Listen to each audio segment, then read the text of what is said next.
صبر کا مظاہرہ فرمائیں. آپ تھوڑا اپنی زندگی میں ٹھہراؤ لائیں, آپ تھوڑا حوصلہ کریں. آپ فوری طور پر وہ راتوں رات امیر ہونا, راتوں رات باوقار ہونا, راتوں رات چھا جانا. ہمارے ایک بزرگ فرمایا کرتے تھے, جتنا تیز دوڑو گے نا سامنے سے ہوا بھی اتنی تیز ہی پڑے گی. فرماتے تھے اگر بس پہ سیٹ نہیں نہ ملی, پچھلی بس کا انتظار کر لو, چھت پہ بڑی ہوا لگتی ہے. اور اگر تم جلد باز ہونا کہ جانا میں نے ابھی ہے, تو فرمایا پھر چھت پہ بیٹھنا پڑے گا تو ہوا بڑی تیز پڑے گی.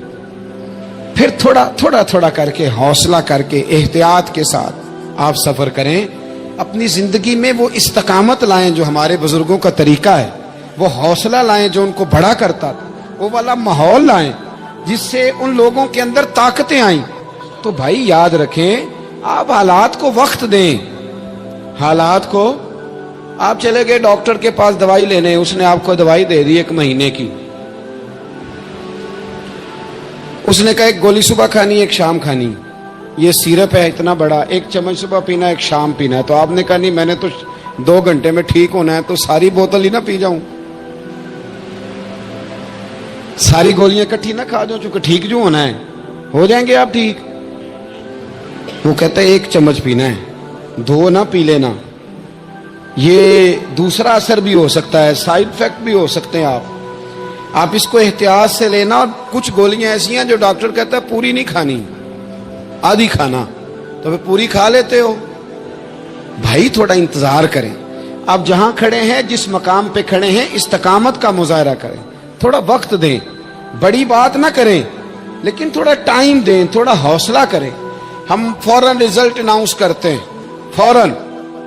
میرے سنگی کئی دفعہ کہتے ہیں کہ حضرت صاحب آپ کیسا محسوس کرتے ہیں, تو میں کہتا ہوں میں تو سیدھا محسوس کرتا ہوں. ہمیں لوگ فون کرتے ہیں ٹائم دو, جس کو دے دیا اس کے کاغذوں میں ویری گڈ ہے, اور جس کو نہیں دیا وہ سلام بھی نہیں لیتا, فون بند کر دیتا ہے, چھٹی.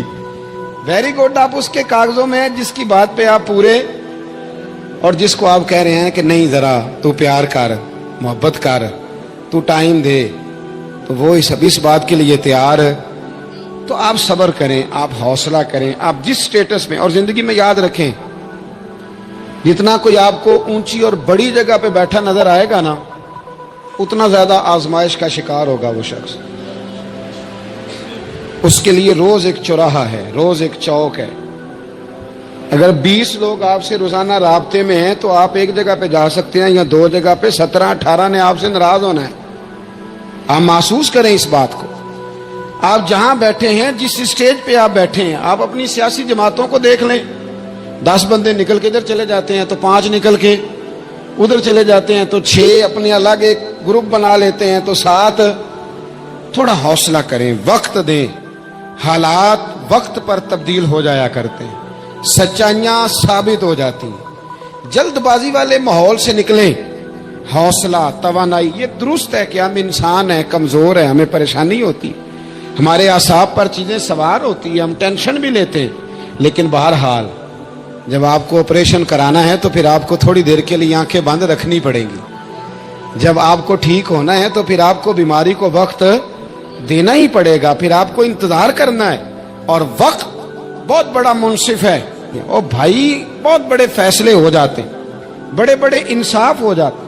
اگرچہ وقتی طور پر فضا کچھ اور بنتی ہے, لیکن سچ ہمیشہ سچ ہوتا ہے, حق ہمیشہ حق ہوتا ہے, حق نکھر جایا کرتا ہے. بہت سارے جھوٹ اور پراپوگنڈے کے بیچ میں سے سچ میں طاقت ہوتی ہے.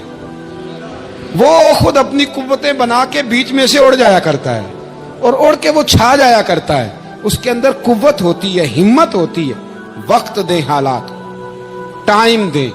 آپ دیکھیں کتنی جلدی حالات بدلتے ہیں. بڑا نام ہے امام احمد بن حنبل کا, بڑا تذکرہ ہے, بڑا کچھ ہے. پتہ ہے آپ کو کہ امام احمد بن حنبل کتنا عرصہ جیل میں رہے ہیں؟ امام صاحب کو اتنے درے مارے جاتے تھے کہ جب آپ کا کرتا اتارا جاتا تھا تو اس سے خون نچڑ رہا ہوتا تھا. آج ہم مسند امام احمد بن حنبل اے سی والے کمرے میں بیٹھ کے پڑھتے ہیں, اور جب ہم اس کا حوالہ دے رہے ہوتے ہیں تو ہم کہہ رہے ہوتے ہیں تو پتہ میں کتنا بڑا آدمی ہوں, 14 جلدوں کی کتاب میں سے حوالہ دے رہا ہوں.